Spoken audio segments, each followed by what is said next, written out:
Annyeonghaseyo, welcome back to my YouTube channel. Hai. Halo, assalamualaikum warahmatullahi wabarakatuh. Perkenalkan, nama saya Rini Suryani. Saya berasal dari kelas 2023A. Program Studi Pendidikan Bahasa dan Sastra Indonesia, Fakultas Keguruan dan Ilmu Pendidikan Universitas Riau. Nah, di video kali ini saya akan membahas jenis-jenis morfem. Tapi sebelum itu, tahu nggak sih apa itu morfem? Menurut Abdul Chayer, morfem merupakan satuan gramatikal terkecil yang mempunyai makna. Atau secara umum, morfem adalah satuan bahasa paling kecil dan bermakna, dapat berupa kata ataupun imbuhan. Nah, dari pengertiannya tadi, sekarang kita akan membahas tentang jenis-jenis morfem.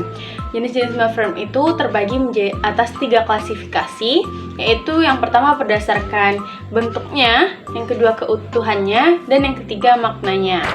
Yang pertama kita akan membahas jenis-jenis morfem berdasarkan bentuknya. Jadi jenis-jenis morfem berdasarkan bentuknya ini terbagi menjadi 2, yaitu morfem bebas dan morfem terikat. Morfem bebas sendiri merupakan morfem yang secara potensial dapat berdiri sendiri tanpa harus digabung dengan morfem lainnya. Contohnya misalnya saya, kursi, duduk. Oke, sekarang kita akan bahas jenis-jenis morfem. Yang pertama kita akan bahas jenis-jenis morfem berdasarkan bentuknya. Jadi jenis-jenis morfem berdasarkan bentuk ini terbagi menjadi 2, yaitu morfem bebas dan morfem terikat. Morfem bebas sendiri merupakan morfem yang secara potensial dapat berdiri sendiri tanpa harus digabung dengan morfem lainnya. Contohnya misalnya saya, kursi, duduk. Sekarang kita membahas morfem terikat. Jika morfem bebas tadi adalah morfem yang bisa berdiri sendiri, di morfem terikat ini adalah morfem yang tidak bisa berdiri sendiri dan harus digabung dengan morfem lainnya agar dia membentuk suatu ujaran yang memiliki makna. Contohnya itu kata ber, kata meng, dan katakan. Agar dia bisa memiliki makna, kita harus menggabungkannya dengan kata lain gitu. Jadi contohnya tuh kayak berteduh, menganalisis, dan sebutkan. Nah, selanjutnya yang kedua yaitu jenis-jenis morfem berdasarkan kebutuhannya. Jenis-jenis morfem berdasarkan kebutuhannya juga terbagi menjadi 2, yaitu morfem utuh dan morfem terbagi.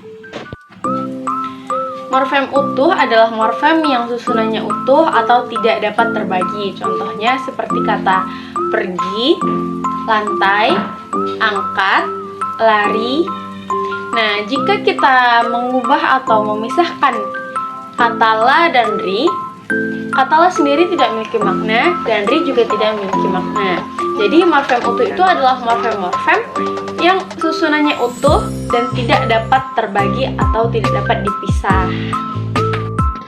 Selanjutnya morfem terbagi. Morfem terbagi adalah morfem yang perwujudannya dalam bentuk morfem diantarai oleh unsur lain. Misalnya morfem ke, an. Morfem ini bentuknya tidak utuh atau unsur-unsurnya terpisah. Di antara ke dan an ada unsur lain, misalnya unsur satu, dimana jika kita gabungkan akan menjadi kata kesatuan.